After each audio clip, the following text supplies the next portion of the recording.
আসসালামু আলাইকুম। সবাই কেমন আছেন? আশা করি ভালো আছেন। আমরাও আপনাদের দোয়ায় ভালো আছি। আপনাদের সবাইকে আমার একটা নতুন ভিডিওতে স্বাগত জানাচ্ছি। আজকে আমি দুপুরের রান্নাবান্না থেকে ভিডিওটি শুরু করলাম। এখানে আমি পেশি মাছটা পাতলা পাতলা ঝোল করে নেব। শীতের সময় কিন্তু পাতলা ঝোলই খেতে ভালো লাগে। আর আমার এই মাছগুলোতে সবই ডিম আছে।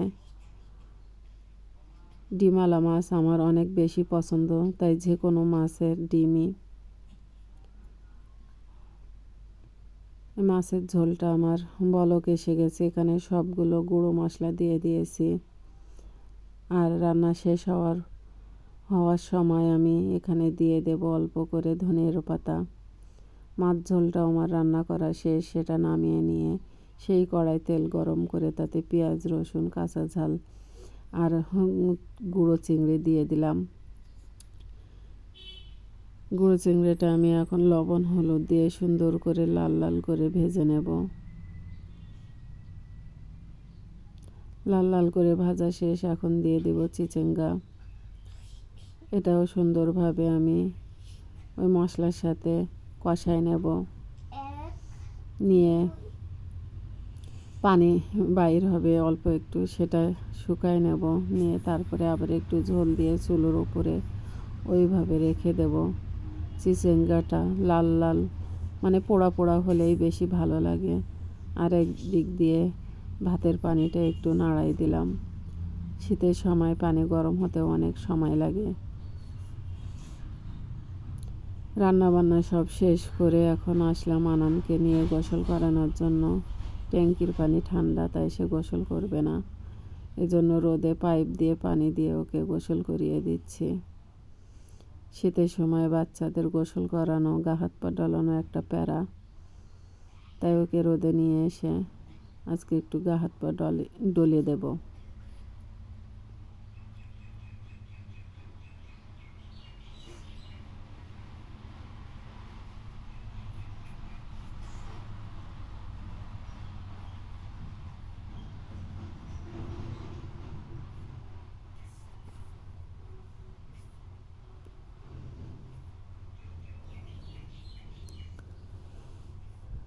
এই তো আনামের গা হাত পা, ও শুধু আমি মুখটা ডলে দিয়েছি আর হাত পা সব ও নিজেই ডলছে। এদিকে তাকাতে বলছি, তাকাচ্ছে না। ওর চোখ মুখ কিন্তু ধুয়ে দিয়েছিলাম। ওকে গোসল করিয়ে আমি গোসল করে চলে আসলাম রোদে। রোদে এই চিপসটা নিয়ে আসছি, রোদে দেব। রোদে দিয়ে রাখলে অনেক দিন পর্যন্ত ভালো থাকবে।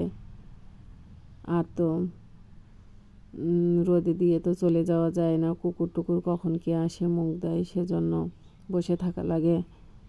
তাই জন্য গোসল টোসল করে একেবারে রেডি হয়ে রোদে বসবো। আর এটাও চকি দেওয়া হয়ে যাবে। আর আমার জায়ের বাসায় গেছিলাম, সে আবার এই আঁক দিয়েছে, সেটা ছুলে দেবো, আনাম খাবে। এই চিকন চিকন আঁকগুলো কিন্তু ওই যে রসের জন্য ব্যবহার করা হয়, আখের রস। রোদির থেকে আসার পরে নামাজ পড়ে জোহরের, তারপর খাওয়া দাওয়া করব। আগে প্রথমে আনামের খাওয়াই নেব, তারপরে আমি খাবো। দেখুন মাছের ডিমটা বাহির করে নিচ্ছি, কত বড় ডিম। কিন্তু আনাম ডিম খায় না, কোনো মাছের ডিম ও খায় না, কিন্তু আমার অনেক পছন্দ।